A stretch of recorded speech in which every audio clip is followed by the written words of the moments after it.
అపోస్తలుడైన పౌలు హెబ్రీయులకు రాసిన పత్రిక 9వ అధ్యాయం. అపోస్తలుడైన పౌలు హెబ్రీయులకు రాసిన పత్రిక 9వ అధ్యాయం 16-17 వచనాలను చదువుతున్నాం. అపోస్తలుడైన పౌలు హెబ్రీయులకు రాసిన పత్రిక 9వ అధ్యాయం 16-17 వచనాలను చదువుదాం. మరణ శాసనం ఎక్కడుందో అక్కడ మరణ శాసనం రాసిన వాడి మరణం అవసరం. ఆ శాసనం రాసిన వాడి మరణం పొందితేనే అది చెల్లెలు. అది రాసిన వాడు జీవిస్తుండగా అది ఎప్పుడైనా చెల్లున్నాడు. ఇక్కడ యేసు ప్రభువు గురించి చూసినట్లయితే మరణ శాసనం ఎవరు రాశారో వారు జీవించుచుండగా మరణము చెల్లదు. సో దేవుని యొక్క వాక్యాన్ని జాగ్రత్త చూసినట్లయితే మరణ శాసనం రాసింది ప్రభువే, ఆ మరణం పొందింది కూడా ప్రభు. మరణ శాసనం రాసిన వాడు మరణం పొందకపోతే అది చెల్లదు, మరణం పొందితేనే అది చెల్లదు. ఇప్పుడు దేవుని యొక్క వాక్యం ఏమిటంటే మరణ శాసనము, ఒక మనుషుడు మరణం ఎలా వచ్చింది, మరణం ఎలా పొందుతాడు అనేది ఆసింది ప్రభు. మరలా తిరిగి అదే మరణాన్ని పొందుతుంది కూడా ప్రభు. మరలా మరణం నుండి తిరిగి లేగిస్తుంది కూడా ప్రభు. పునరుద్ధానుడు అవుతుంది కూడా ప్రభు. సో అన్నిటికీ మూల కారణం ఎవరంటే యేసుక్రీస్తు ప్రభువు. ఆయనే మొదటివాడు, కడపటివాడు, జీవించువాడు. ఆది అంతమే ఉన్నాడు, ఆరంభం ఆయనే, ముగింపు కూడా. ఇప్పుడు ఈ లోకంలో మనదంటూ ఏమీ కూడా లేదు. యోగంటాడు ఏమీ తీసుకురాలేదు, ఏమీ తీసుకుపోవు, దిగంబరునిగా వచ్చేదని దిగంబరునిగా అని. యేసుక్రీస్తు ప్రభువు వచ్చినప్పుడు ఎంతో ధన్యతగా వచ్చాడు. ఆయన ఈ లోకం నుండి వెళ్ళిపోయేటప్పుడు మటుకి చాలా మంది విశ్వాసుల్ని తనతో పాటు తీసుకెళ్ళి ముద్ర వేసేది. ఒక దినాన తనతో పాటు అందరినీ కూడా సాధ్యమైన మట్టుకి రక్షణ మారుమోసు బాప్తిసం పొందిన ప్రతి బిడ్డని కూడా తన రాజ్యంలో వచ్చిన కొరకు యేసు ప్రభువు మరలా కొనుక్కోబడిన అనుభవం కనబడుతుంది. ఇక్కడ మనం దేవుని యొక్క వాక్యాన్ని చూసినట్లయితే మరణ శాస్త్రం రాసింది యేసు ప్రభువు, ఆ మరణం పొందితేనే అది చెల్లింది. సో ఆయన మరణ శాస్త్రం రాసాడు, అది ఆయన పొందాడు కాబట్టే చెల్లుతుంది. అయితే ఒక మాట మనం దేవునికి వాక్యం చూసినట్టయితే యేసుక్రీస్తు ప్రభువు పునరుద్ధానుడై తిరిగి లేచాడని మన కథ ఆదివారం ఈస్టర్ పండుగ మనం జరుపుకుంటూ వచ్చాం. ఆయన పునరుద్ధానుడై లేచిన తర్వాత, ఆయన పునరుద్ధానుడై లేచాడు. బాగా పునరుద్ధానుడై లేచాడని తెలిసిన వారు ఎంతమంది ఉన్నారు? చేతులు. ఓకే, ఆయన పునరుద్ధానుడై తిరిగి లేచాడు. బాగా ఆయన పునరుద్ధానుడై తిరిగి లేచిన సమయంలో ప్రజలు ఎలా ఉన్నారు అంటే, ఆయనకు సంబంధించిన వారు కానీ, ఆయనతో ఉన్నవారు కానీ, ఆయనతో పాటు సహవాసం చేసిన వారు కానీ, ఎవరైనా సరే, అంటే ఒకరని కాదు, అందరూ యేసుక్రీస్తు ప్రభువు పునరుద్ధానుడై తిరిగి లేచిన తర్వాత ప్రజలు ఎలా ఉంటారు? చనిపోక ముందు కాదు, సిలువ వేయబడినప్పుడు కాదు, ఆయన భూమి మీద జీవిస్తున్నప్పుడు కాదు, ఆయన ఈ భూమి మీదకి జన్మించినప్పుడు కాదు, ఆయన సిలువ వేయబడి సమాధి చేయబడి సమాధి నుండి బయటకు వచ్చిన తర్వాత ప్రజలు ఎలా ఉంటారు? సమాధిలో ఉన్నప్పుడు కూడా కాదు.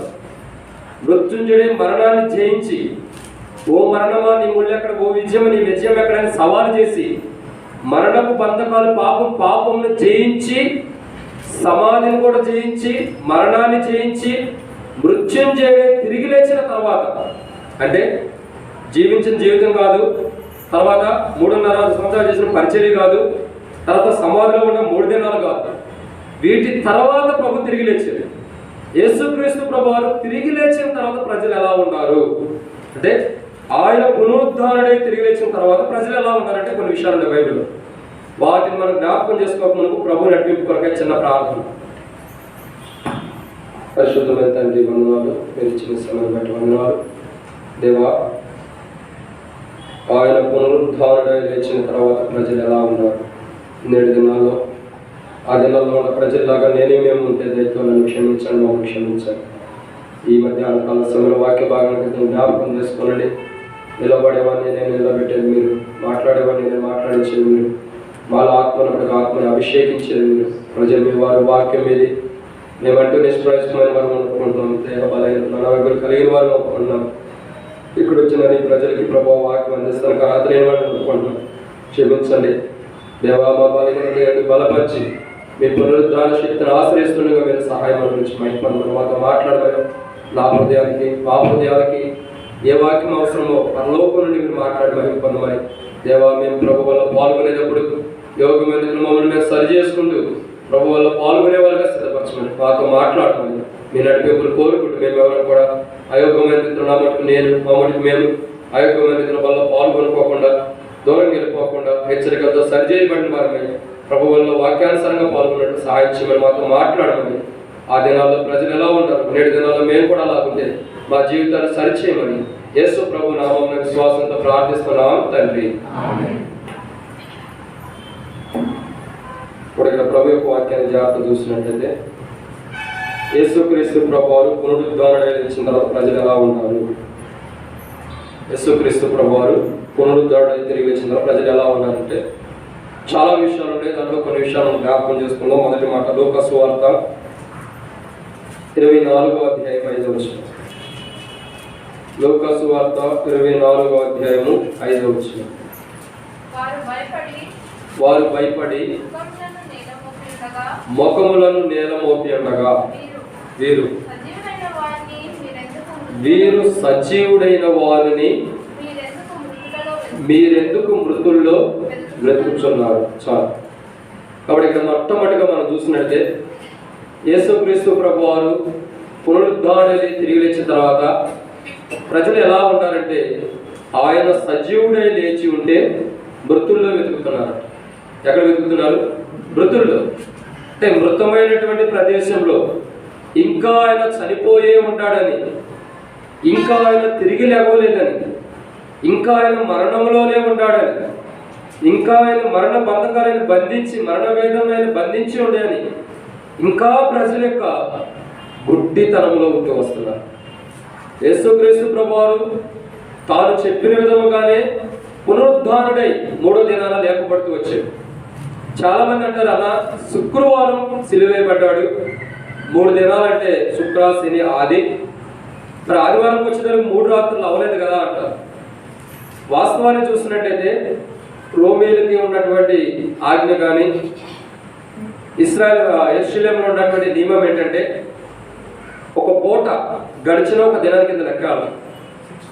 ఒక పూట గడిచిన 6 to 6 వాళ్ళకి ఏంటంటే దినాలు బట్టి వస్తాయి. మనం ఎట్లా ఉంటాడు 24 గంటలు అంటే ఎవరికైనా ఒక మాట ఇస్తాం, ఒక టైం ఎంత అయింది 11 అయింది, మళ్ళా రేపు 11 గంటలకు వెళ్ళని మనం అంటాం. కానీ వాళ్ళ విధానం వేరు. సో ఇక్కడ ఏంటంటే చాలామంది యొక్క జీవితాల్లో మృతుల్లోనే ప్రభుని ఎతికేవారు ఉంటారు. ఆయన ఆల్రెడీ పునరుద్ధారణ అయ్యాడు, సజీవుడిగా తిరిగి లేచాడు.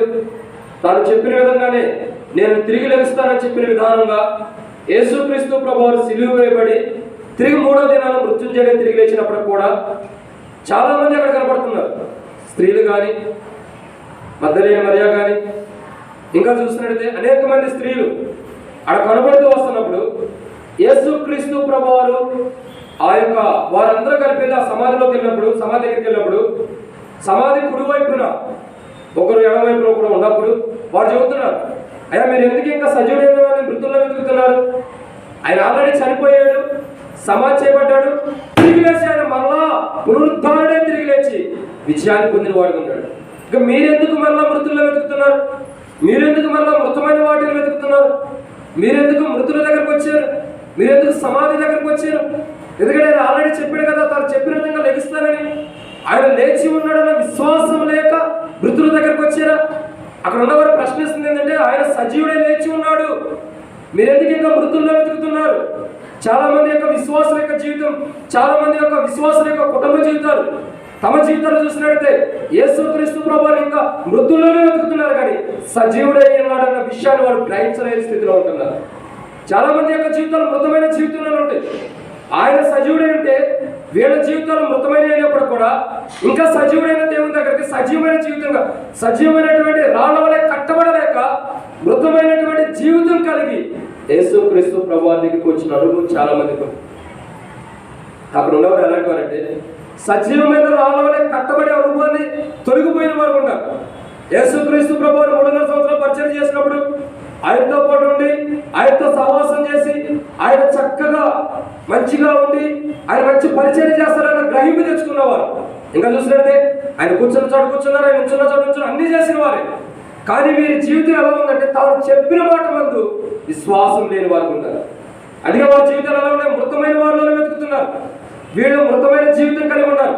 సజీవమైన రాళ్ళ వలె కట్టబడతలేదు కాబట్టి, సజీవమైన రాళ్ళ వలె క్రీస్తు బండ పైన పునాది వీరికి వేయబడలేదు కాబట్టి మృతుల దగ్గరికి వెళ్ళి వెతుకుతూ ఉన్న వారు ఉన్నారు.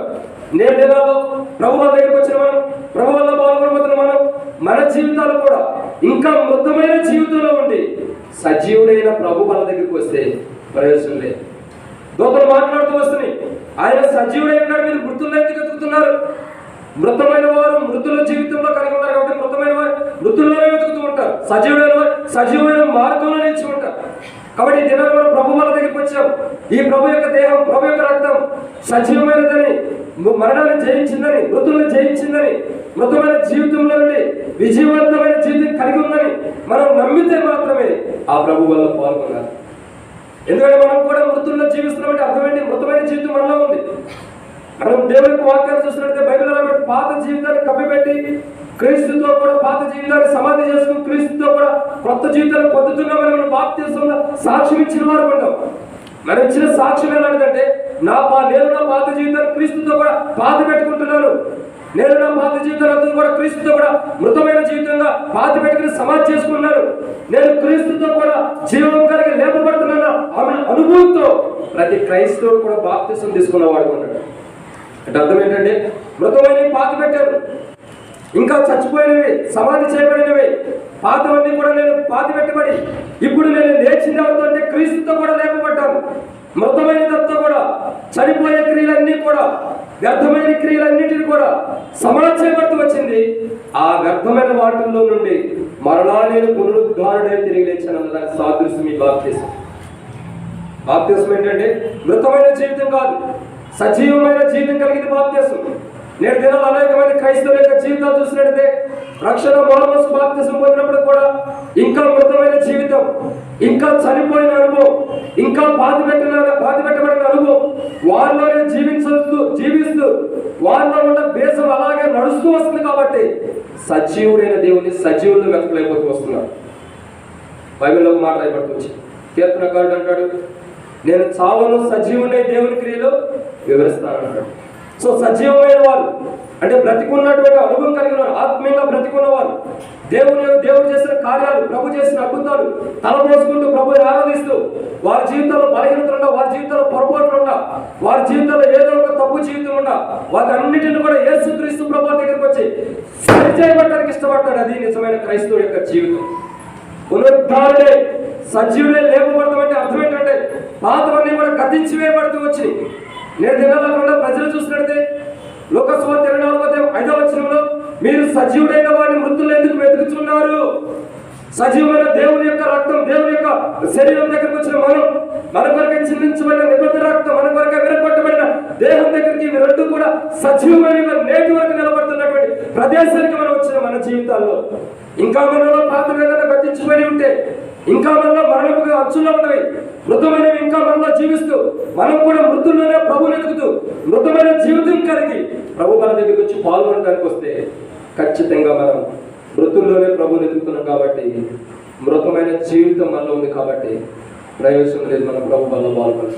ఎందుకంటే అపోస్తలుడైన పౌలు కొరింథీయులకు రాసిన మొదటి పత్రిక 11:27-30 రాబట్టి వచ్చింది, మీలో అనేకులు చాలా మంది నిద్రిస్తున్నారు. అంటే చనిపోయి ఉన్నారు, మృతుల్లో వెతుకుతున్నారు. చాలా మంది మృతుల్లో వెతికిన వారు మృతమైన వారు ఉన్నారు, సజీవుల్లో వెతికిన వారు సజీవమైన రెక్కల వలె, సజీవమైనటువంటి రాళ్ల వలె కట్టబడుతూ వస్తున్నారు.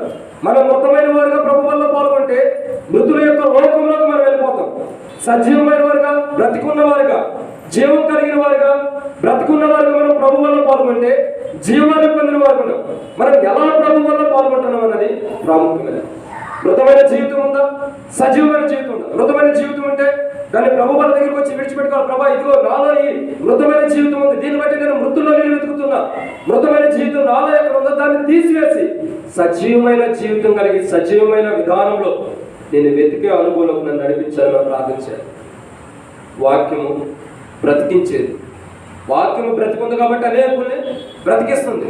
దావీదు భక్తుడు అంటాడు, నీ వాక్యమే నన్ను బ్రతికిస్తుంది. సో మనం బ్రతికించడం అంటే సజీవమైన వారు ఉండాలంటే కేవలం దేవుని యొక్క వాక్యమే. ఈ వాక్యం ఎప్పుడైతే మన హృదయంలో తీసుకుంటామో, ఈ వాక్యం ఎప్పుడైతే మన హృదయంలో నివసింప చేసుకోవడానికి ఇష్టపడతామో, అప్పుడు మనం జీవిస్తున్నట్టు, అప్పుడు మనం బ్రతికున్నప్పుడు, అప్పుడు మనం మృతుల్లో వెతుక్కోకుండా సజీవులుగా ఉన్నట్టు అర్థం.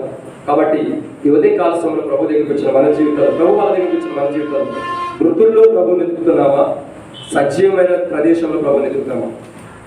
యేసుక్రీస్తు ప్రభువారు పునరుద్ధారణ తిరిగి లేచిన తర్వాత ప్రజలు ఎలా ఉండాలంటే మృతుల్లో యేసు ప్రభువారిని వెతుకుతున్నారు. ఇంకా మన జీవితాల్లో కూడా ఒకవేళ మృతుల్లో వెతుకుతున్న అనుభవం ఉంటే ఇప్పటికైనా మృతమైన జీవితాన్ని మార్చుకున్నాం, సజీవమైన రెక్కల వల్ల, సజీవమైన రాళ్ళ వల్ల కట్టబడి అనుభవం పొందాం. ఇంకా ఒకవేళ మృతమైన జీవితం ఉంటే ప్రభు వాళ్ళ దగ్గరికి వచ్చి, ప్రభా, నాలో మృతమైన జీవితం ఉంది, చనిపోయిన జీవితం ఉంది, పాతి పెట్టబడిన జీవితం ఉంది, ఇది అలాగే నాలో నెగుస్తూ వచ్చింది, దీన్ని ఈ మధ్యాహ్న కాల సమయంలో నీ ప్రభు వాళ్ళ దగ్గరకు వచ్చి మృతమైన దాన్ని మృతులుగా వదిలేసి సజీవమైన రెక్కల వలె, సజీవమైన రాళ్ళ వలె కట్టబడడానికి నేను సిద్ధపడుతున్నా ప్రభా. ఆ సజీవమైన రాళ్ళుగా నన్ను కట్టానంటే ఖచ్చితంగా ప్రభు కట్టడానికి ఇష్టపడతాను. మనలో మృతమైన వాటిని ప్రభు తీసేసి, మృతుల్లో వెతుకుతున్న మన మృతమైన జీవితాన్ని ప్రభు తీసివేసి సజీవమైన రాళ్ళ వలె ప్రభు కట్టారు. ఇది మొదటి మాట. ప్రజలు ఎలా ఉన్నారు? పునరుద్ధారణ యేసు ప్రభు తిరిగి లేస్తే ప్రజలు ఎలా ఉన్నారంటే మృతుల్లో ప్రభుని వెతుకుతున్నారు. రెండోదిగా దినాల్లో ప్రజలు ఎలా ఉంటారు? రండి, లూకాసు సువార్త 24వ అధ్యాయం 10-11 వచ్చిన. లూకాసు సువార్త 24వ అధ్యాయం 10-11 వచ్చిన.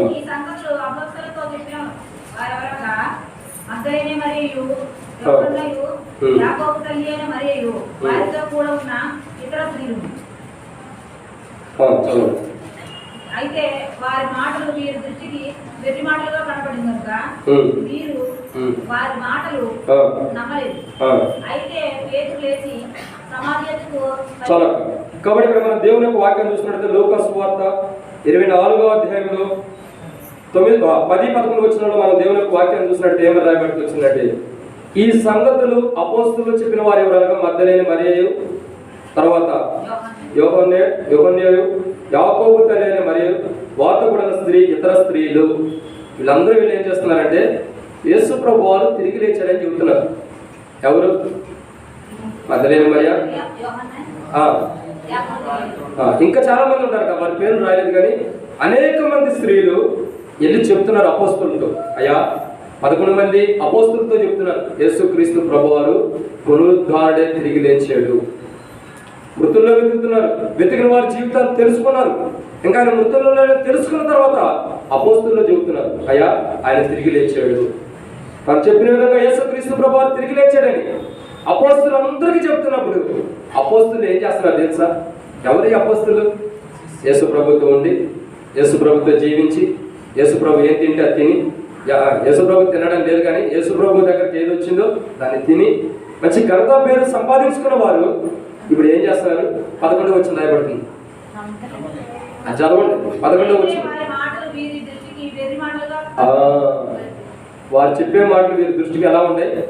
వెర్రి మాటలు, వెరితనం ఉంటాయి. అంటే ఇక నమ్మట్లా. వీళ్ళు ఆడపిల్లల చేతి మేము ఎందుకు వెళ్ళాలి, వీళ్ళకేం తెలుసు, ప్రభువు లెగిస్తే కనబడితే మాకు కనపడతాడు కానీ వీళ్ళకింద కనపడతాడు. ఎంతో వెర్రి ఆలోచనలో ఉన్నారు. ప్రభు పునరుద్ధారణ తిరిగి లేచిన ప్రజలు మొట్టమొదటిగా మృతుల్లో ప్రభుని ఎదుగుతున్నారు.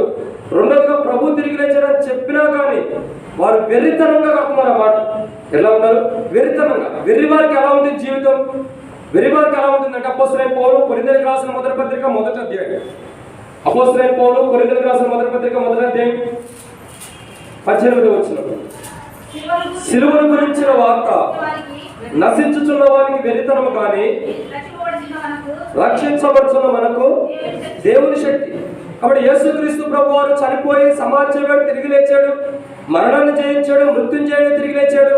అయ్యా, మీరు నమ్మండి, మాకు తెలుసు, మేము చూసాము, ఆయన పునరుద్ధరణే తిరిగి లేచాడు, మరణాన్ని జయించాడు, ఇదిగో మీరు నమ్మండి అని అపోస్తలుల దగ్గరికి వెళ్ళి చెప్తుంటే అపోస్తలులు అందరూ కూడా, ఆల్మోస్ట్ అందరూ కూడా వారిని వెర్రివారి కింద కట్టేశారు. అపోస్తలులకే నమ్మకం లేనటువంటి జీవితాన్ని జీవిస్తూ వస్తున్నారు. వాళ్ళకు కూడా నమ్మకం లేదు యేసు ప్రభు తిరిగి లేచాడని. యేసు ప్రభు పునరుద్ధారుడై సజీవుడై మరణాన్ని జయించి మృత్యుని జయించి మరణాన్ని జయించి విజయశాలిగా తిరిగి లేచి మనల్ని కూడా విజయశాలులుగా సిద్ధపరుస్తున్నాడని అక్కడున్న అపోస్తులే నమ్మలేకపోతున్నారు. ఎవరైతే చెప్పిన వారు అన్నారు కదా, వెర్రివారులాగా కట్టేస్తున్నారు, వెర్రివారులాగా కడుతున్న వారు ఉన్నారు. కాబట్టి వెర్రివారు అంటే అలాంటి వారు బైబిల్ చూస్తున్నట్లయితే నశించుచున్నవారు. ఇంకా వెర్రివారి గురించి మాట్లాడుతూ వచ్చింది. ఒక ధనవంతుడు తన సమృద్ధైన ధనాన్ని సమకూర్చుకుని కాలేసి కూర్చొని చక్కగా అనుకున్నాడు. ఓ నా ప్రాణమా తిరుగు తాగును సుఖించుము, 3-4 తరాలు సరిపోయినంత సంపాదించాను, నేను నా ప్రాణమా తిరుగు తాగు సుఖించనున్నప్పుడు దేవుడు ఒక మాట అన్నాడు, అయ్యా నువ్వు సుఖ సంతోషాలు చూస్తున్నావా, ఆనందాలు చూస్తున్నావా, సంతోషంగా జీవించాలని చూస్తున్నావా, ఆనందంగా ఎక్కువ రోజులు ఉంటారని అనుకుంటున్నావా? అయితే ఒక మాట, ఓరి వెర్రివాడా ఈ రాత్రి నేను నీ ప్రాణం అడుగుతున్నా. వెర్రివారు ఎలా ఉంటారంటే అలా ఉంటారు. వెర్రివారు నశించేవారు ఉంటారు. వెర్రివారు ఎలా ఉంటారంటే ఇంకా ప్రాణాన్ని కోల్పోతున్న వారు ఉంటారు. వెర్రివారు తమ కలిగినంతటిని కూడా నష్టపరుచుకునే వారు ఉంటారు. వీళ్ళు ఏమంటారంటే వెర్రివారు అంటే అసలు అలాంటి వారు. కానీ వీళ్ళు ఏమంటారు, యేసుక్రీస్తు ప్రభువారు పునరుద్ధాన్ని తిరిగి లేచారని చెప్తున్నా వారిని వెర్రివారు కింద కడుతున్నారంటే వారు నశించిపోతున్న వారని, వారి వెర్రితనంలో సంస్థను కోల్పోతున్న వారని, వారి ప్రాణాలు నష్టపోతున్న వారికి ఎంచారు కాబట్టి వెర్రివారి కింద వారిని కడుతున్నారు. జాగ్రత్త. సిలువను గురించి వార్త నశించిన వారికి వెర్రితనమే. నిజంగా నశించిపోయే బిడ్డలకి, నిజంగా విశ్వాసం లేని బిడ్డలకి దేవుని గురించినటువంటి మాటలన్నీ కూడా వెర్రితనంగానే ఉంటే వస్తాయి. ఇది వాస్తవం. హృదయంలోకి రానివ్వవు, లోపల పెట్టుకో. ఎందుకు? ఈ మాటలన్నీ కూడా వెర్రి హేళనగానే ఉంటాయి. ఎట్లా ఉంటాయి? హేళనగా. కాబట్టి మనకి ఏ మాట అయితే మనకు హేళనగా ఉంటుందో అదే నిజమైన మాట నువ్వు నమ్మాల. ఏ మాట అయితే నీకు హేళనగా చేయబడుతుందో అదే నిజమైన మాట హృదయంలో విశ్వసించాలి. ఈ పేతురు, యోహాను గారు వీళ్ళందరూ కూడా మగ్దలేనే మరియ ఆ యొక్క స్త్రీలు చెప్పినప్పుడు వినలేదు కాబట్టి వీరు ఎక్కడికి వెళ్ళారు? తిరిగి మరలా వారు స్వదేశానికి వెళ్ళిపోయి వారు ఏ పాత జీవితాన్ని అయితే బయటకు తీసుకురాబట్టి వచ్చారు, ఏ పాత లోపల నుండి అయితే బయటకు వచ్చారు, ఏ చేపలు వాళ్ళు వేస్తే చేపలు పట్టుకుంటూ ఉండొస్తారు సమీపంలో బయటకు వచ్చారు, అలాంటి పరిస్థితి నుంచి బయటకు వచ్చిన వీరు మరలా అదే జీవితానికి వెళ్ళిపోతున్నారు. ఒక రకంగా చెప్పండి, చేపలు ఎలా ఉంటాయి? సుగంధ ద్రవ్యంలాగా మంచి వాసన వస్తాయా? ఎలా ఉంటాయి? నీసు వాసన వస్తాయా? దుర్వాసన పడుతూ ఉంటాయి. చేపలు తీసుకుంటేనే కాదు, వండుకుని తింటే కూడా సరైన విధానం వండకపోయినా, దానికి కావాల్సిన సరైన విధానం మసాలా కానీ పట్టించకపోయినా ఎట్లా వస్తే తినేటప్పుడే నీసు వాసన తినలేము. అంటే అంత దుర్వాసన వచ్చే చేపలు పట్టుకుంటున్నారు. ఈ నిజంగా చెప్పాలంటే పేతుతో పట్టుకున్న వారి జీవితాలు ఎలా ఉంటాయంటే అలాంటి దుర్వాసన కలిగిన జీవితాలు.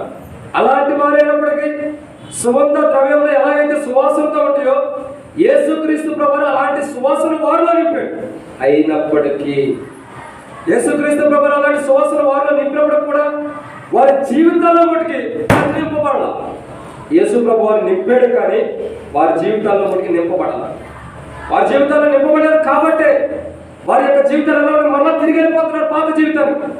ఏ జీవితం నుండి, ఏ బద్ధకాల నుండి, ఏ పాపం నుండి, ఏ నిష్ప్రయోజకమైన జీవితం నుంచి దేవుడు విడిపించాడు అదే జీవితానికి మరలా తిరిగి వెళ్ళిపోతూ వచ్చినాడు యోహాను.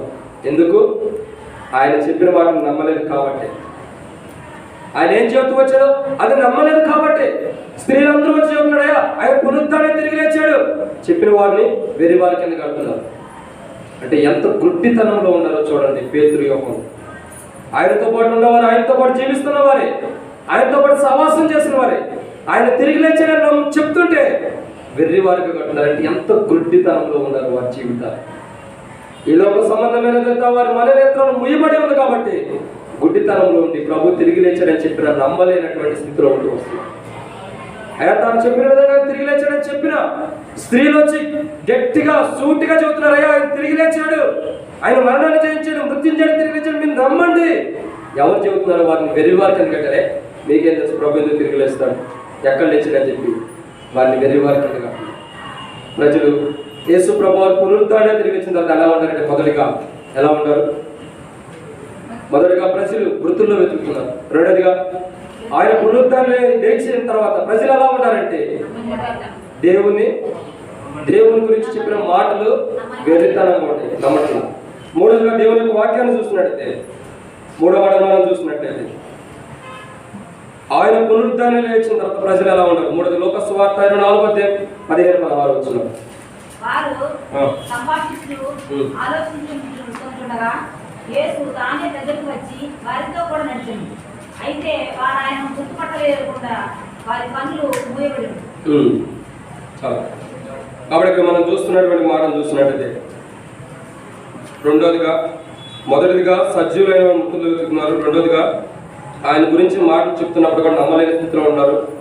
మూడోదిగా ప్రజలు పునరుద్ధరణ యేసు ప్రభు తిరిగి వచ్చిన తర్వాత ఎలా ఉన్నారంటే లూకా సువార్త 15-16 వచ్చిన ప్రకారం యేసు వారితో నడుస్తున్నప్పుడు కూడా, యేసు వారి దగ్గరకు వచ్చి వారితో ఉన్నప్పుడు కూడా వారు గుర్తుపట్టలేని స్థితిలో ఉంటున్నారు. యేసుక్రీస్తు ప్రభు వారు వారితోనే జీవిస్తున్నాడు. యమాయ మార్గంలో యేసు ప్రభు వారు వారితో కూడా నడిచి వెళ్తుంటే ఒకప్పుడు యేసు ప్రభు దగ్గర స్వస్థత పొందిన వారు ఇద్దరు వ్యక్తులు నడుచుకుంటూ వెళ్తున్నప్పుడు ఆ ఇద్దరు వ్యక్తులను ప్రభు అడుగుతాడు, అయ్యా ఏంటి మీరు ఇంత దిగాలుగా ఉన్నారు, ఏం జరిగిందంటే వాళ్ళు చెప్తారు. వాళ్ళు నిజంగా చూసినట్టు వారు తెలుసుకున్న వారే, చూసిన వారు కూడా కాదని నా ఉద్దేశం. అక్కడ వాళ్ళ సంభాషణ అలా ఉంది. ఇద్దరు వ్యక్తులు అర్థం ఉంటే ఈయన కూడా మధ్యలో వెళ్ళినప్పుడు వాళ్ళు చెప్తారు, అయ్యా యేసు అని ఆయన ఒక అతను ఉన్నాడు, ఆయన అనేకులు స్వస్థపరిచాడు, అనేకులు రోగాలు పోగొట్టాడు, బలహీనతలు తీసివేసి ఆరోగ్యాలు ఇచ్చాడు. ఆయన ఏ తప్పు చేయకపోయినప్పుడు కూడా ఆయన మీద మరి సిలువ వేస్తూ వచ్చారు, ఆయన చంపేస్తూ వచ్చారయ్యా, ఆయన దేహాన్ని ఎవరు ఎత్తుకుపోయారంట, మరి ఇట్లా సంగతి అని చెప్పి మాట్లాడుతూ వస్తారు. అదే యేసుక్రీస్తు ప్రభు వారితో మాట్లాడుతున్నాడు, స్పష్టంగా వారితో నడుస్తున్నాడు. వారితో యేసు ప్రభు నడుస్తున్నప్పటికీ ఆయన్ని గుర్తుపట్టలేని దౌర్భాగ్యమైన స్థితిలో ప్రజలు కనపడుతున్నారు. ఎంత దారుణమైన స్థితి అది! యేసుక్రీస్తు ప్రభు నడుస్తున్నప్పటికీ, యేసుక్రీస్తు ప్రభు వారితో కూడా నడిచినప్పటికీ వారు గుర్తెరగలేని దౌర్భాగ్యమైన స్థితిలో ఉన్నారంటే ఎంత దారుణమైన మాట! నీతో మాట్లాడుతున్న వారు ఎవరో కూడా గుర్తెరగలేని స్థితిలో ఉన్నారు.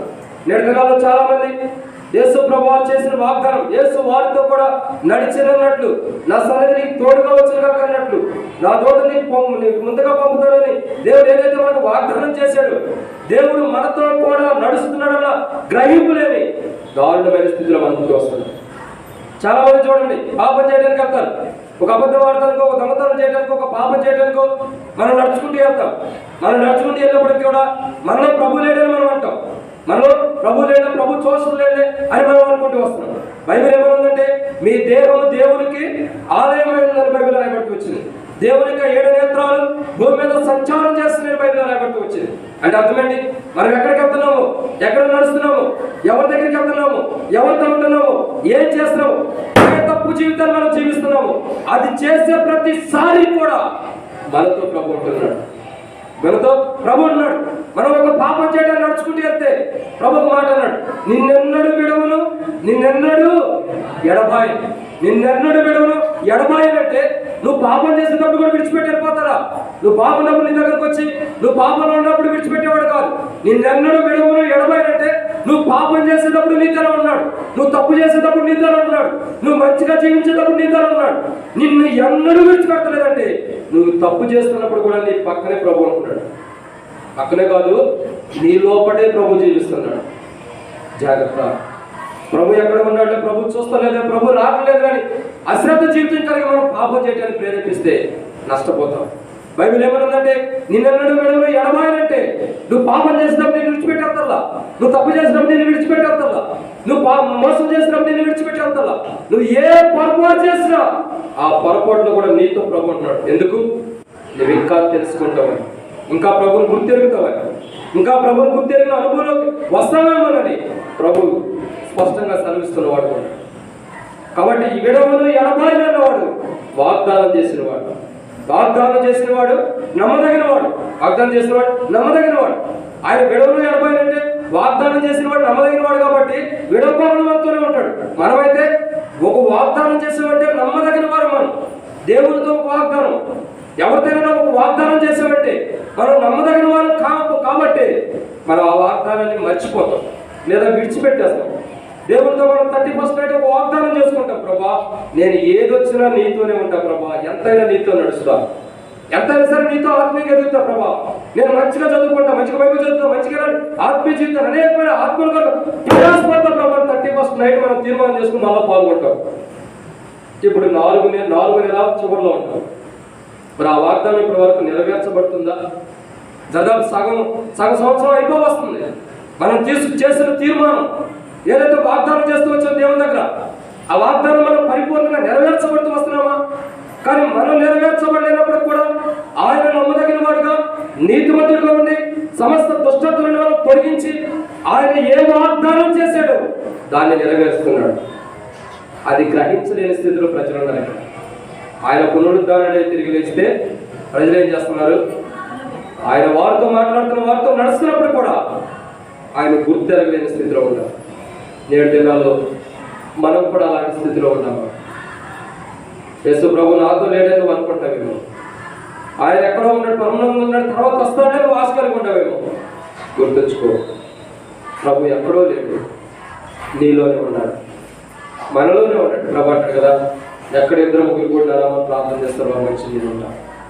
వారు ఏదైతే భూమి మీద బంధిస్తారో పరలోకంలో బంధించబడుతుంది, ఏదైతే విప్పబడుతుంది అంటాడు. అంటే అర్థం ఏంటి? మనలోనే ప్రభు ఉంటాడు, మనతోనే జీవిస్తున్నాడు. మనం తప్పు చేసినా, పొరపాటు చేసినా, మోసం చేసినా, దొంగతనం చేసినా, అబద్ధవాడిన ఏది చేసినా ఆ ప్రతి దాంట్లో కూడా ప్రభు చూస్తున్నాడని మనం గుర్తెరగాలి. మనం చేసే ప్రతి తప్పులో కూడా ప్రభు మన వైపుకి చూస్తున్నాడు. అది మన పేతురు యేసు ప్రభు ఆయన ఎవరినో తెలియదని అబద్ధమాడినప్పుడు, యేసు క్రీస్తు ప్రభు మూడోసారి అబద్ధమాడుతుందనే పేతురు వైపు ఇలా చూడటంతోనే పేతురులో ఉన్న బలహీనతలన్నీ కూడా బయటకు వచ్చేసి దూరం వెళ్ళి పశ్చాత్తాపడుతున్నాడు. పేతురు ఏం చేస్తున్నాడు? దూరం వెళ్ళి పశ్చాత్తాపడుతున్నాడు. అయ్యో యేసు ప్రభు ఎవరో తెలియదని నేను ముమ్మారు బొక్కే, అయ్యో నేను తప్పు చేసిన దూరం వెళ్ళి యేసు ప్రభు చూసిన తర్వాత పశ్చాత్తాపడుతున్నాడు. గుర్తుంచుకో, ప్రభు మనలోనే ఉన్నాడు, మనలో ఉండి మనల్ని చూస్తున్నాడు. మనలో ఉండి మనల్ని చూస్తున్నప్పుడు మనం పశ్చాత్తాపడితే పేతురును క్షమించిన ప్రభు మనల్ని క్షమిస్తున్నాడు. ఒకవేళ అలా పశ్చాత్తాపడకపోతే మన జీవితాలు నష్టపోతారు. యేసు క్రీస్తు ప్రభు పునరుద్ధాన్ని తిరిగి వచ్చిన తర్వాత ప్రజలు ఆయన గుర్తించుతున్నారు. ఆయన వార్త నడుస్తున్న గుర్తించలేని స్థితిలో ఉంటారు. మన మధ్యలో ఉన్న ప్రభు వల్ల, మనకు సమీపంగా ఉన్న ప్రభు వల్ల, ఇది ప్రభు యొక్క దేహం అని, మనతో ప్రభు నడుస్తున్నాడని, ఇది మన కొరకై తీసుకురాబడిన ప్రభు దేహం అని, మన కొరకై చిందించబడిన ప్రభు రక్తం అని నువ్వు గుర్తెరగకపోతే, గుర్తెరగకుండా ఇంకా అశ్రద్ధ కలిగిన జీవితంలో కలిగి ప్రభు వల్ల పాల్గొంటే దేవుని యొక్క తీర్పులోకి వస్తాము. అలా రాకుండా ఉండాలంటే ప్రభువుని గుర్తెరగాలి. ఈ దేహాన్ని, ఈ రక్తాన్ని మనం గుర్తెరగాలి. అది ఎందుకోసం విరగొట్టబడింది, ఎందుకోసం నలగొట్టబడింది, ఎందుకోసం చిందించబడింది అన్నది గుర్తెరగాలి. అలాంటి జీవితం కలిగి ఉంటే పునరుద్ధానానికి సాదృశ్యంగా మనం కనబడగలుగుతాం. కాబట్టి యేసుక్రీస్తు ప్రభువు పునరుద్ధారణ తిరిగి ఇచ్చిన ప్రజలు ఎలా ఉన్నారంటే, మొదటిగా సజీవుడైన వారిని మృతులు ఎదుగుతున్నారు. రెండోదిగా ఆయన మాటలకు ఆయన గురించి మాట చెప్తున్నా గుర్తించుకున్నారు. మూడోదిగా నమ్మటం. మూడోదిగా యేసు ప్రభువు వారితో నడుస్తున్నప్పుడు కూడా ఆయన గుర్తుపట్టలేని స్థితిలో ఉంటారు. నాలుగోదిగా చూసినట్టయితే లోకా సువార్త 24:36 వచ్చిన లోకా సువార్త 24:36 ఆయన వారి మధ్య నిలిచి మీకు సమాధానం అవును కాకని వారితో ఆయన చాలు. కాబట్టి ఇక్కడ మనం దేవుని యొక్క వాక్యాన్ని చూస్తున్నట్టయితే మరొక విషయం ఇక్కడ రాబడుతుంది.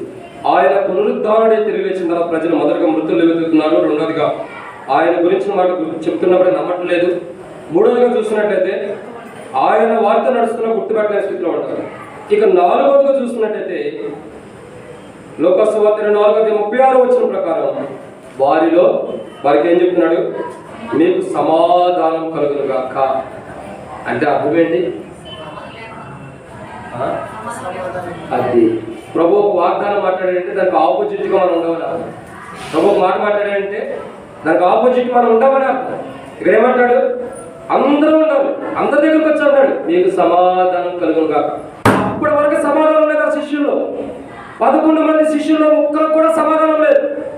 ఒక్కరికి కూడా సమాధానం లేకుండా యేసు ప్రభు తిరిగి లేచాడన్న సమాధానమే ఒక్కరిలో లేదు. నిజంగా తిరిగి లేచాడా? ఒకరిలో ఒకరు కలవరు, ఒకరిలో ఒకరు బాధ, ఒకరిలో ఒకరు టెన్షన్. నిజంగా తిరిగి లేచాడా? నిజంగా లేచి ఉన్నాడా? మరణాన్ని జయించాడా?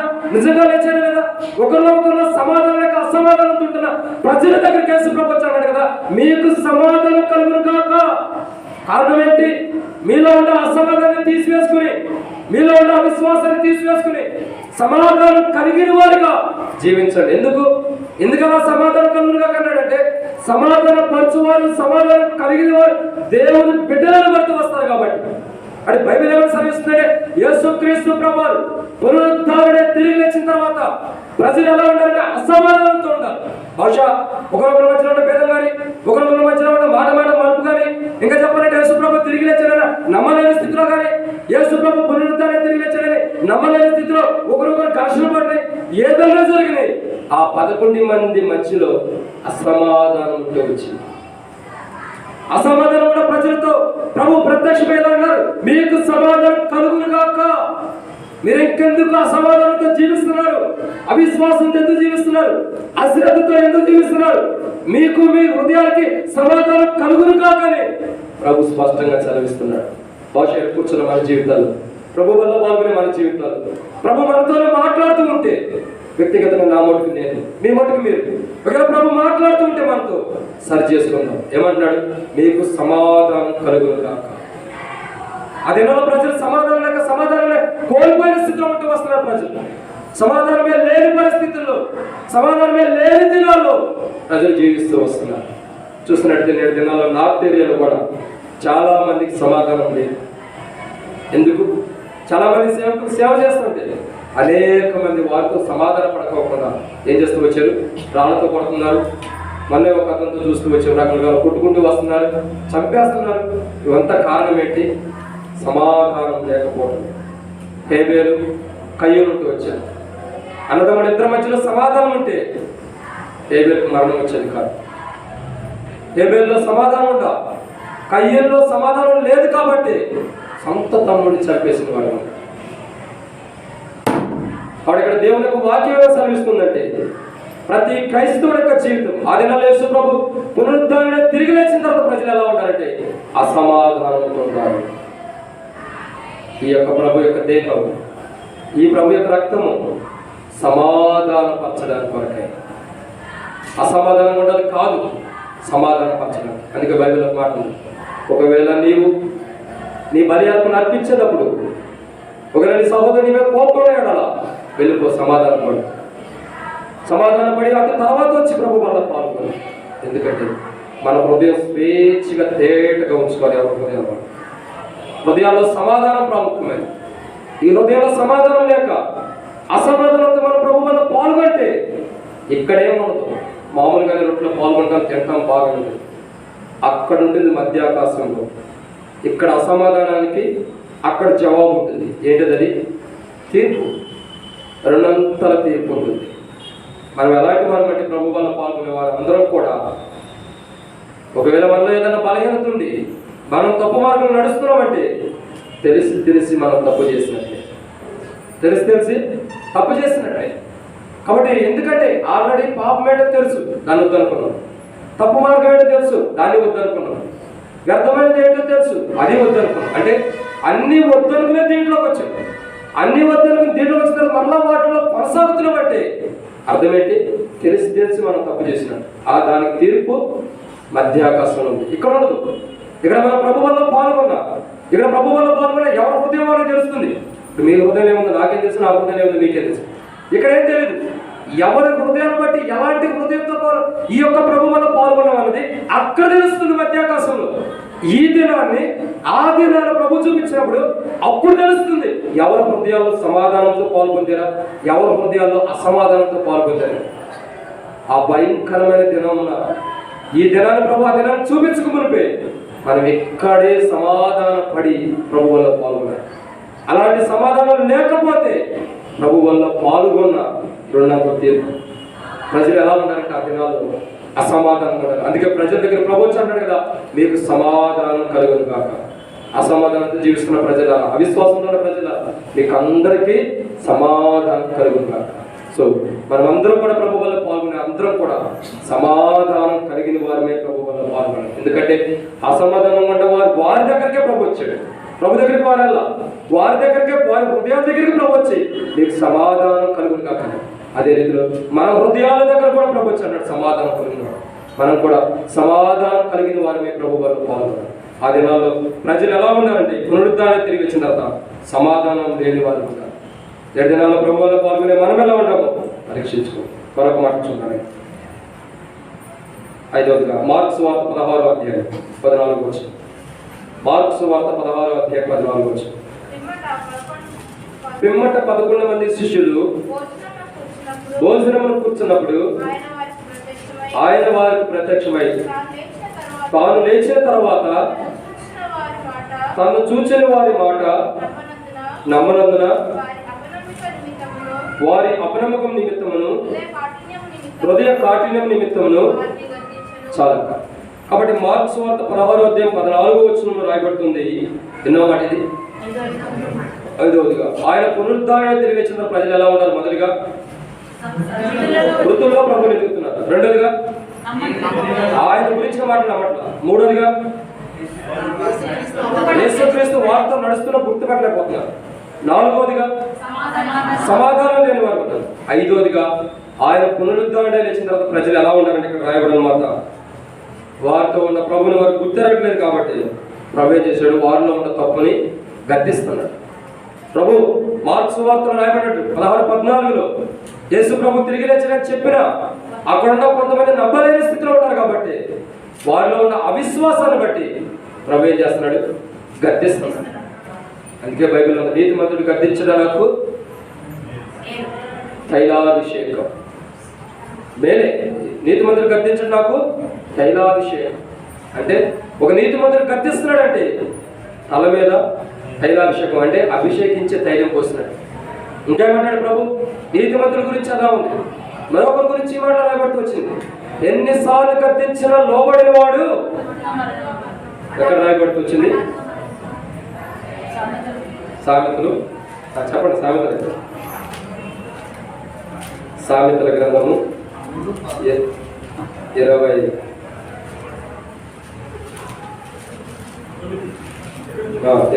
అధ్యాయం మొదటి వచ్చింది. ఎన్నిసార్లు గద్దించినా లోబడిన వాడు మరి తిరిగి లేకుండా హఠాత్తుగా నాశనం. చూడండి ఎంత గొప్ప మాట. ప్రభు గద్దిస్తున్నాడు. అక్కడ ప్రభు ఏమంటాడంటే వారిలో ఉన్న అవిశ్వాసాన్ని బట్టి ప్రభు గద్దిస్తున్నాడు. ఆయన ఇక్కడ ఏమంటాడంటే ఎన్నిసార్లు గద్దించని, గద్దించిన ప్రతిసారి తప్పు చేసినప్పుడు దేవుని యొక్క వాక్యం మనల్ని గద్దిస్తూ ఉంటుంది. చూడండి, ఎవరైనా ప్రభు వల్ల పాల్గొనేటువంటి విశ్వాసి ఏదో తెలియక తప్పు చేశాడు అనుకోండి, ఒక దొంగతనమో ఒక అబద్ధమో పాపమో ఏదో చేశాడు అనుకో, లోపల పరిశుద్ధాత్ముడు ఏం చేస్తాడంటే ప్రేరేపణ కలిగిస్తుంటాడు, గద్దిస్తాడు. ఇది నువ్వు తప్పు చేసావు, ఇది నువ్వు తప్పు చేసావు, ఇది నువ్వు తప్పు చేసావు అని గద్దిస్తూ వస్తాడు. బహుశా రక్షణ మానవసు బాప్తిసం పొంది కూడా ఈ గద్దింపు మరలా లేదంటే ఖచ్చితంగా మనం అవిశ్వాసం కిందే ఉన్నాం. ఈ గద్దింపు మరలా లేదంటే భక్తిహీనుల కింద ఉన్నామని అర్థం. ఇంకా చెప్పాలంటే వాత వేయబడిన మనసాక్షి కలిగి ఉన్నామని అర్థం. బైబిల్ చూసినట్టు వాత వేయబడిన మనసాక్షి అంటే ఎన్నిసార్లు గద్దించినా అది లోపడత వాత వేయబడిన మనసాక్షి. ఎందుకు? మనసాక్షిని హృదయాన్ని కాఠిన్యం చేసుకున్నారని బైబిల్ రాబడుతూ వచ్చింది. 16 వచ్చినప్పుడు హృదయాన్ని కఠినపరుచుకున్న వారు ఎవరు బైబిల్లో? ఒకే ఒక వ్యక్తి కనపడుతున్నారు, ఫరో. ఫరో యొక్క జీవితం చూసినట్టే మొదట్లో దేవుడు మాట్లాడుతూ వచ్చాడు. మొదట్లో దేవుడు మోషేతో అనేకమైన అద్భుతాలు చూపించి నా ప్రజలను నన్ను వెంబడించడానికి పంపించమని దేవుడు మాట్లాడుతూ వచ్చాడు మోషే ద్వారా. అయినప్పటికీ ఫరో మాటలు లెక్క పెట్టల. ఫరో మాటలు అశ్రద్ధ కలిగి ఉన్నాడు. ఒక కాలం వచ్చింది, ఒక సమయం వచ్చింది, ఒక దినం వచ్చేసింది. ఫరో అప్పుడు దాకా తన హృదయాన్ని కఠినపరుచుకున్నాడు. దేవుడే తన హృదయాన్ని కఠినపరిచేసాడు. ఇప్పుడు ఏం జరుగుతూ వచ్చింది? ఇక తను పశ్చాత్తాపడినా మళ్ళీ ఎమ్మటే కొంచెం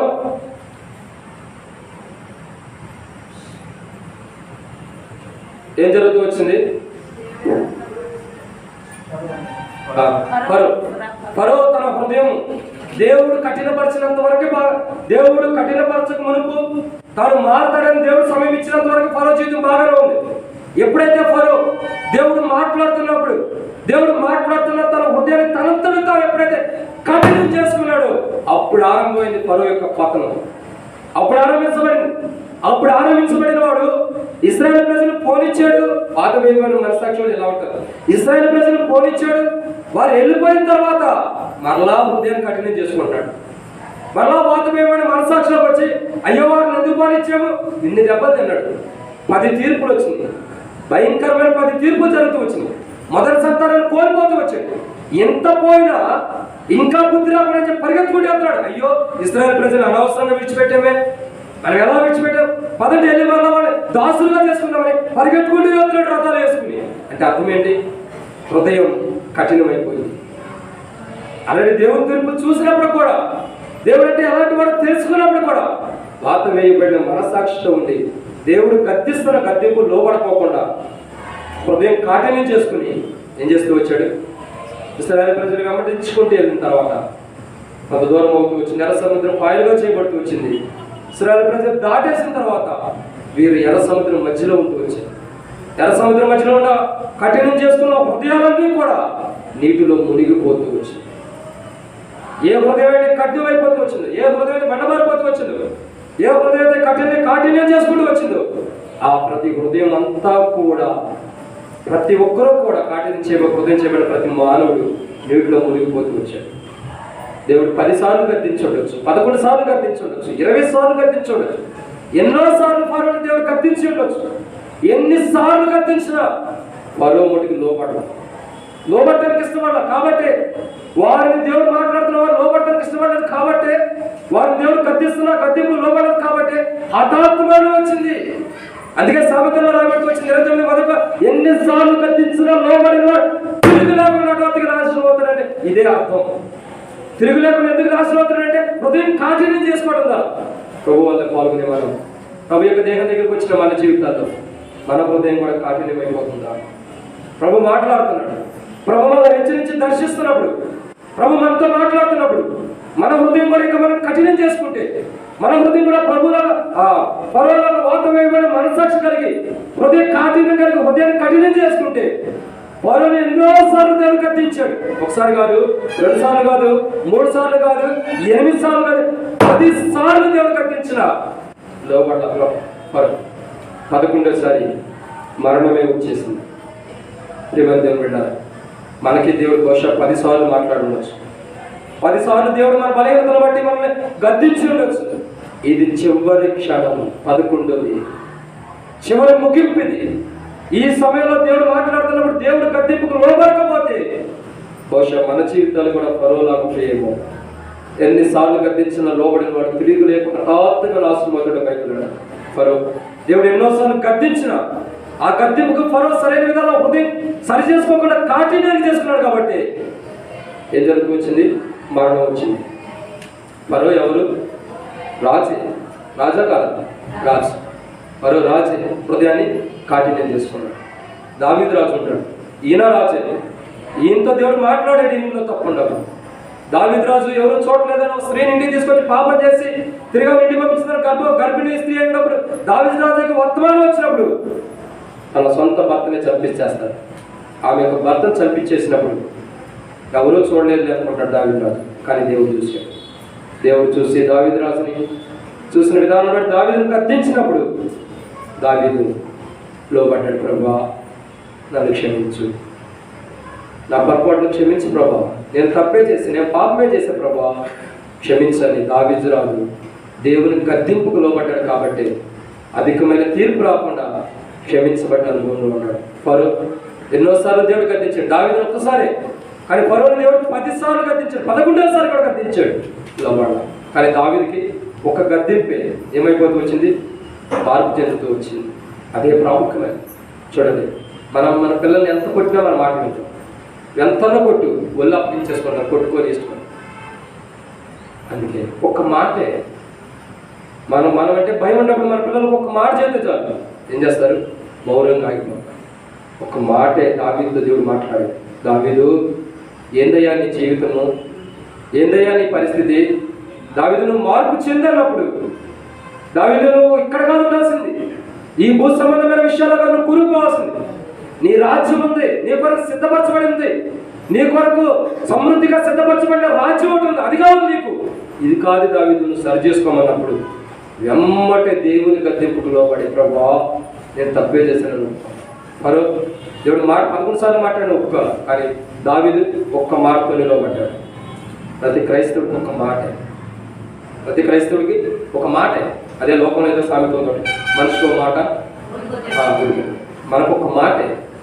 దేవుడు ఒక్క మాటే ఎవరితో మాట్లాడాడు? దావీదుతో. ఒక్క గద్దింపే సరి చేసుకున్నాడు. మరి మన జీవితాలు ఏంటి? దావీదు యొక్క బిడ్డలుగా ఉంటారు. అబ్రహాము కుమారుడు, దావీదు కుమారుడు, యేసుక్రీస్తు వంశవాళ్ళు అంటే దావీదు యొక్క కుమారుడు. మన తండ్రి అయిన దావీదు ఒక గద్దెంపుగా లోపడ్డాడు. మరి మన జీవితానికి మనల్ని ప్రభు ఎన్నిసార్లు గద్దెస్తున్నాడు. ఎందుకంటే ప్రభు మరో తరుణం ఎందుకు ఇస్తున్నాడంటే మనలో ఉన్న బలహీనతను బట్టి మనం గద్దెస్తున్నాం. మళ్ళీ ఎందుకు ఇస్తున్నాడంటే ఈ చివరి క్షాలైన మనం మార్పు చెందుతామని, ఈ చివరి క్షణంలో మనం మార్పు పొందుతామని గద్దిస్తున్నాడు. ఇప్పటికీ మనం దేవుని గద్దెంపు లోబడకపోతే నీవైనా నేనైనా మనందరం ఎవరైనా సరే, ఇక్కడ సేవకులు అనేది విశ్వాసం ఎవరైనా సరే హఠాత్తు నాశనం వచ్చింది. నీకైనా నాకైనా నాశనం రాకుండా ఉండాలంటే మనం సరి చేసుకుందాం. దేవుని గద్దిస్తున్నప్పుడు దావీదు ఒక్క గద్దెంపుకి లోపడతాం, లేకపోతే పర్వాలేదు నష్టపోతాం. ఆరోజుగా ఆ దినాల్లో ప్రజలు ఎలా ఉన్నారంటే యేసుక్రీస్తు ప్రభువు పునరుద్ధరణ లేచిన తర్వాత ప్రజలు ఎలా ఉంటారంటే ఐదోదిగా వారిలో ఉన్న తప్పులు ప్రభు తప్పులో ఉన్నారు కాబట్టి వారిని గద్దించాడు. ఆరోజుగా యేసుక్రీస్తు ప్రభువు పునరుద్ధరణ తిరిగి వచ్చిన తర్వాత ప్రజలు ఎలా ఉన్నారంటే రండి యోహాను సువార్త 20వ అధ్యాయం 27వ వచనం. యోహాను సువార్త 20వ అధ్యాయం 27వ వచనం.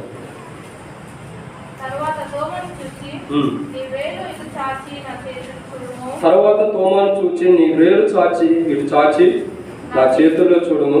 నీ చేయి చాచి నా పక్కలో ఉంచి అవిశ్వాసివి కాక విశ్వాసివై ఉండుమనెను.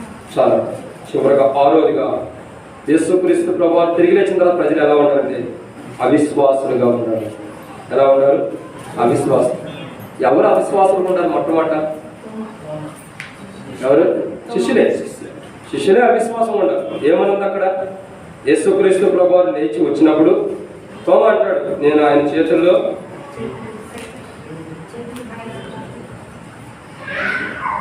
26 వచ్చిన చదువు. 8 దినముల తరువాత ఆయన శిష్యులు మరలా లోపల ఉన్నప్పుడు తోమ వారితో కూడా ఉండెను. తలుపులు మూయబడి ఉండగా యేసు వచ్చి వారి మధ్యలో నిలిచి మీకు సమాధానము కలుగునగాక. చాలా కాబట్టి ఇక్కడ చూసినట్టు అంత ముందు తోమ అంటాడు, యేసు ప్రభువు తిరిగి లేచాడంటే నమ్మడు, అవిశ్వాసం ఉంటాడు. అందుకని తోమాతో ప్రభు మాట్లాడుతున్నాడు. ఎవరితో మాట్లాడుతున్నాడు? ఎవరు అవిశ్వాసం ఉంటారో వారితో మాట్లాడుతున్నాడు, అందరితో కాదు. అక్కడ ఎవరితో అంటున్నాడు? తోమా ఒక్కడే విశ్వాసం ఉంటాడు. తర్వాత అందరూ కూడా ప్రభు మాట్లాడే ప్రభు ప్రత్యక్షమైనప్పుడు నమ్మారు. ప్రభు మళ్ళీ ప్రత్యక్షమైన వారికి ప్రత్యక్షమైనప్పుడు ప్రభుని నమ్మారు. కాదు వాళ్ళు చెప్పిన మాట కాదు, ప్రత్యక్షమైనప్పుడు ప్రభు నమ్మారు. అప్పుడు ఆ సమయంలో తోమా లేడు. తోమా ఏమంటాడు? ప్రభు నేను కన్నులారా చూచి, లోకస్వార్త అక్కడ రాయబడుతూ వచ్చింది, ఆయన గాయం చేతుల్లోనే వేలు పెడితే కానీ నమ్మడానికి వస్తున్నాడు. అంటే అర్థమేంటి? అవిశ్వాసం ఉన్నాడు. ఎవరు అవిశ్వాసం ఉన్నారో వారితోనే ప్రభు మాట్లాడుతున్నాడు, అందరితో కాదు. అంటే ఎవరికి ఏ వాక్యం అవసరం మాట్లాడుతున్నాడు.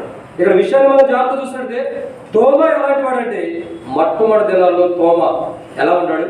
అవిశ్వాసం ఉన్నాడు. క్రీస్తు యేసు ప్రభువు తిరిగి లేచినాడు, అవిశ్వాసగా జీవిస్తూ వస్తున్నాడు.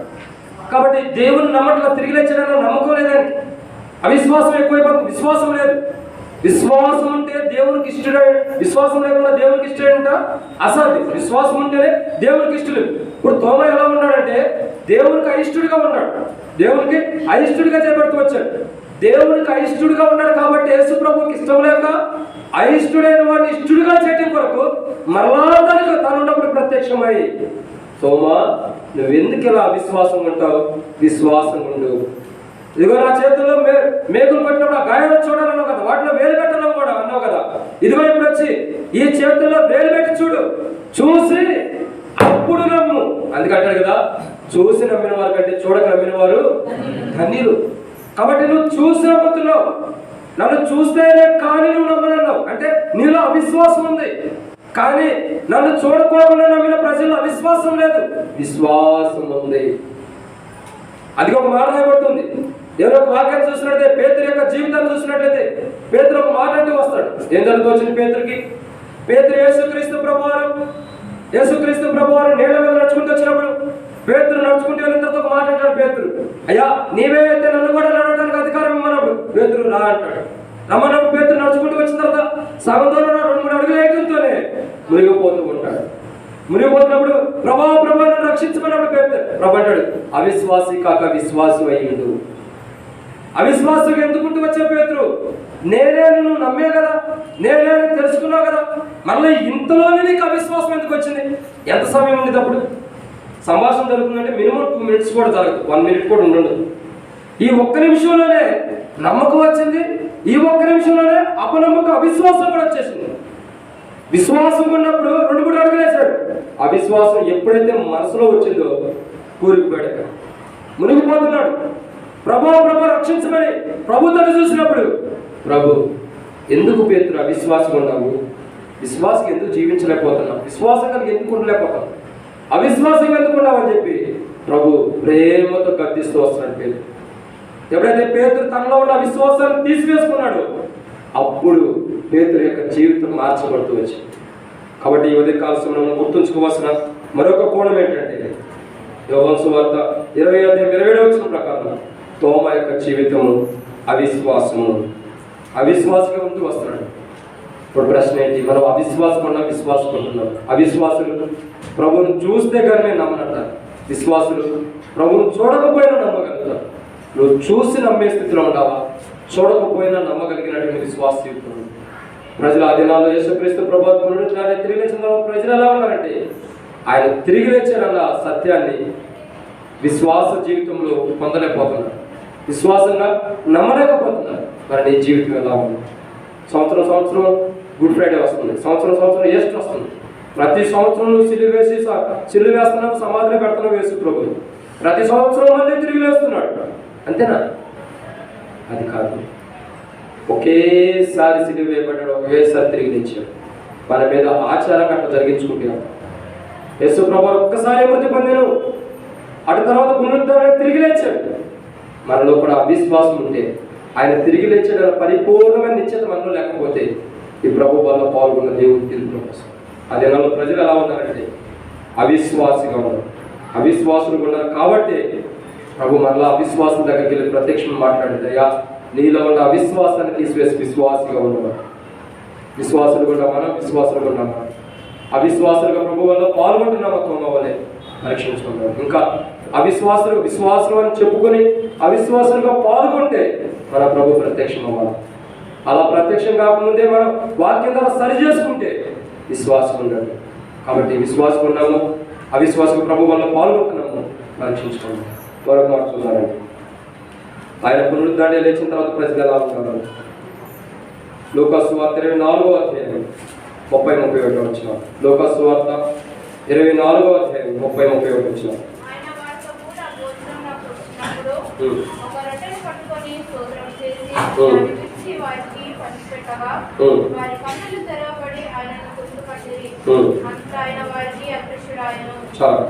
కాబట్టి ఇక్కడ మనం చూస్తున్న చివరి మాటను చూసినట్లయితే వారి కన్నులు తెరవబడిను. మరి మనం ఎలా ఉండామన్నది పరీక్షించుకోవాలి. యేసుక్రీస్తు ప్రభువారు లూకాసు సువార్తలో చూసినట్టయితే యేసు ప్రభువారు తిరిగి లేచిన తర్వాత, ఆయన వారి దగ్గరికి వచ్చిన తర్వాత వారి కన్నులు ఏం చేయబడుతున్నాయి? తెరవబడుతూ వచ్చినాయి. వారి కన్నులు అప్పుడు దాకా ఏం చేయబడుతూ వచ్చినాయి? ముయ్యబడుతూ వచ్చినాయి. ఎలా ముయ్యబడుతూ వచ్చినాయి? బైబిల్లో రాయబడుతుంది, ఈ లోక సంబంధమైన దేవత మనోనేత్రులకు గుడ్డితనం కలుగు చేసి మూసేస్తున్నారు. అంటే అర్థమేంటి? గుడ్డివారిగా చేసి. గుడ్డివారు అంటే గుడ్డివారికి వాక్యం చదవగలుగుతారా? గుడ్డివారు నడవగలుగుతారా? ఎక్కడ ఉందో ఎక్కడ పడితే అక్కడ వెళ్ళగలుగుతారా? వెళ్ళలేదు. అంటే అర్థమేంటి? క్రైస్తవులు కూడా విశ్వాసం కూడా ఈ లోక సంబంధమైన దేవత అంటే సాతానుడు గుడ్డితనం కలుగు చేశాడు. ఏది కూడా తేటగా చదవలేక, ఏది చదివినా దాంట్లో ఉన్న మాధుర్యాన్ని మనం అనుభవించలేకుండా, దేవుని వాక్యం మన హృదయం రాకుండా, దేవుని వాక్యంలో మాధుర్యాన్ని మనం అనుభవించుకోకుండా, దేవునితో మనం సావాసం ఉంచుకోకుండా, దేవునితో మనకు ఔన్నత్యం లేకుండా, దేవునికి మనకి దూరస్తులుగా సాతాను చేస్తూ ఉంటాడు. కాబట్టి పౌలు అంటాడు, సాతాను యొక్క తంత్రంలో మనం ఎరగని వారికి కాదు. ఎందుకు? విశ్వాసులకే కళ్ళకే గుడ్డితనాన్ని కలిగజేస్తాడు సాతాను. బహుశా ఈ మధ్యాహ్న కాల సమయంలో మన కళ్ళు కూడా గుడ్డితనం చేత ఉంటే ప్రభు వాళ్ళ దగ్గర గురించి సరి చేసుకున్నాం. ప్రభా, నాలో ఉన్న గుడ్డితనాన్ని తొలగించు. గుడ్డివారిగా ఉంటే, మేము గుడ్డితనం ఉంటే ప్రభా నష్టపోతూ వస్తాం. గుడ్డివారి కళ్ళను వెలిగించబడుతూ వచ్చింది. గుడ్డివారు కళ్ళు లేక దావీదు కుమారుడు కేకలు వేసినప్పుడు ఆయన వారి దగ్గరకు వచ్చి వారి కళ్ళను ముట్టినని రాయబడుతూ వచ్చింది. ఆ తర్వాత వారి కళ్ళు తేటగా కనబడుచుండేది.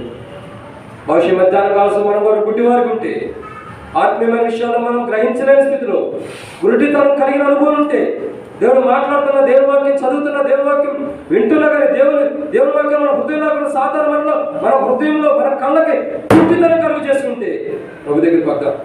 ఆ గుడ్డివాడు ప్రభు అన్నాడు, దావీదు కుమారుడు కరుణించమన్నట్లు ఈ మధ్యాహ్నం కాలంలో ప్రభు దగ్గర వచ్చి దావీదు కుమారుడు మానవుడ గుడ్డితనం, ఈ వాక్యం కాకుండా ఈ లోక సంబంధమైన దేవత మా వనరేతలు మూసి ఉంది, మానవుడ గుడ్డితనాన్ని తీసివే ప్రభా.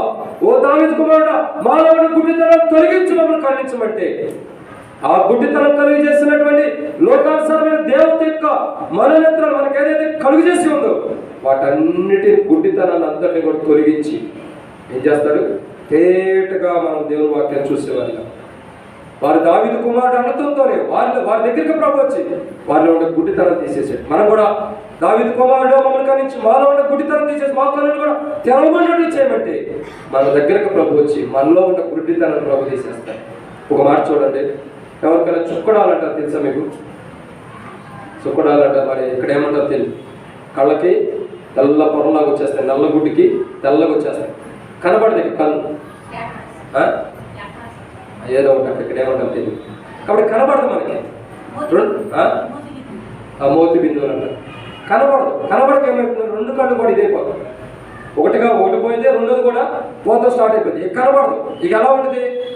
మన చూడండి, ఎంత తెల్ల గుడ్డులో నలుగున్న చోట చిన్న డాట్ లాగా ఉంటుంది, అదే మనకి క్లియర్ కనపడదు. ఈ కన్ను మొత్తం కనపడదు. అదొక్కటే మనకి మొత్తం తేటగా సీసీ కెమెరా లాగా ఉంది. ఎప్పుడైనా కెమెరా చూడండి, సీసీ కెమెరా చూస్తే కెమెరా పెద్దగా ఆ లోపల మనకి చిన్నదే ఒకటి ఉండేది. కెమెరా ఒకటి ఎంత ఉంటుంది, ఉపయోగం లేదు, దాంట్లో ఉన్నది ఎంతే. అదే మొత్తాన్ని క్షుణ్ణంగా చూసేది. మన కన్ను ఎంత ఉండ, కన్నులో చిన్నగా ఒకటి ఉంటుంది, నల్లగా ఉండేది, కనబడి అదే మొత్తం చూసేది. ఆ చిన్నదానికే సాతానుడు పొలంలాగా కమ్మేస్తున్నాడు. ఆ కళ్ళగా వచ్చిన తర్వాత మనం చూడలేము, ఏమీ కూడా చేయలేము. ఎందుకు? ఆ ఆంధ్ర సైడ్ చుక్కడాలంటారు. ఇక్కడ అంటే ఎట్లా ఉంటుంది, దాని కళ్ళకి ఇది వచ్చిందా పళ్ళు వచ్చిందా చూడలేము. మళ్ళీ మనం డాక్టర్ దగ్గరికి వెళ్తే ఆ డాక్టర్ మనం తీసుకెళ్ళి ఆపరేషన్ చేస్తే అప్పుడు మళ్ళీ తేటగా చూడగలుగుతాం.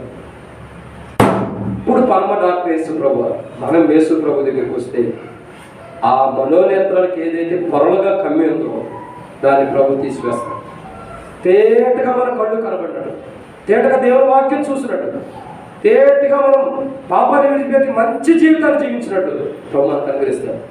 వారు కన్నులు తెరవబడినట్టే మన కన్నులు కూడా తెరవబడాలి. గుడ్డి వారి దగ్గరికి ప్రభు వెళ్ళి వారి కన్నులు తెరిచాడు. ఆత్మీయ జీవితంలో గుడ్డితనంతో ఉన్న మనల్ని, గుడ్డివారు కూడా మన దగ్గరికి ప్రభు రావడానికి ఇష్టపడుతున్నాడు.